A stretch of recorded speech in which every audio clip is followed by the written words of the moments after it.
Hello bachcho, let's read this question. The question says, as a wave propagates, option A, the wave intensity remains constant for plane wave.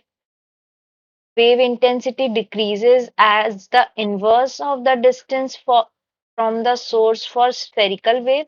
Wave intensity decreases as the inverse square of the distance from the source for spherical wave. Total intensity of the spherical wave over the spherical surface centered at source remains constant at all time. तो अब हमें ये question पूछा गया है कि for plane waves और जो हमारी स्फेरिकल वेव्स होती हैं उनका इंटेंसिटी का relation with respect to distance क्या है. So the key concept in this question is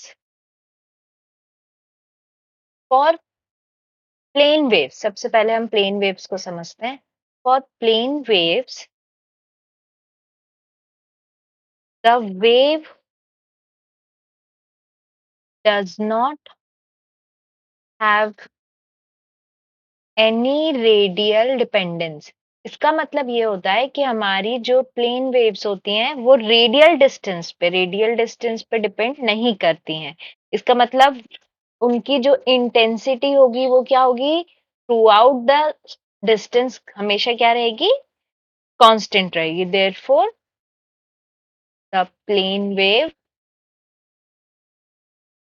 travels with constant intensity. तो हमारा ऑप्शन ए क्या हो जाएगा, ऑप्शन ए हमारा करेक्ट है. अब स्फेरिकल वेव्स के लिए, for spherical waves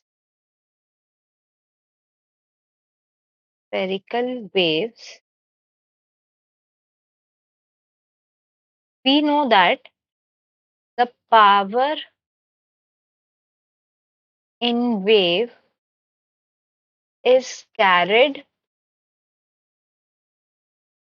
and it is constant at all radius. Therefore, intensity is power distributed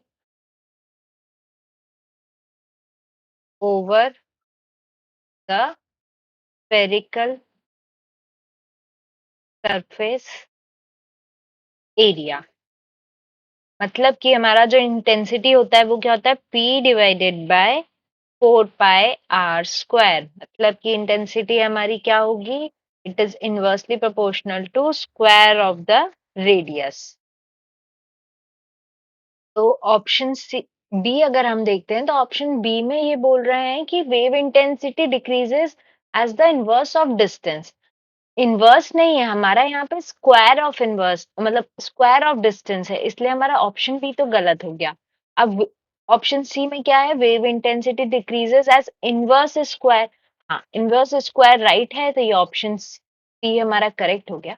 अब ऑप्शन डी में क्या बोला है, जो total intensity of spherical wave over the spherical surface centred at source remains constant.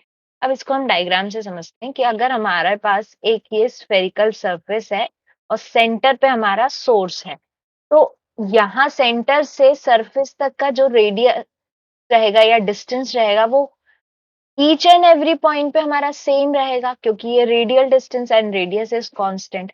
अब अगर हमारी radius constant है तो इंटेंसिटी ओवरऑल सरफेस पे क्या हो जाएगी, 1 बाय ये इनवर्स स्क्वायर पे डिपेंड करती है डिस्टेंस के. तो अगर हमारा डिस्टेंस कांस्टेंट है तो हमारी इंटेंसिटी भी क्या हो जाएगी, ये भी हमारी हो जाएगी कांस्टेंट. इसलिए जो ऑप्शन डी है this is also correct. So the correct answer is answer option A, C, and D. I hope you understood the question well. Best of luck.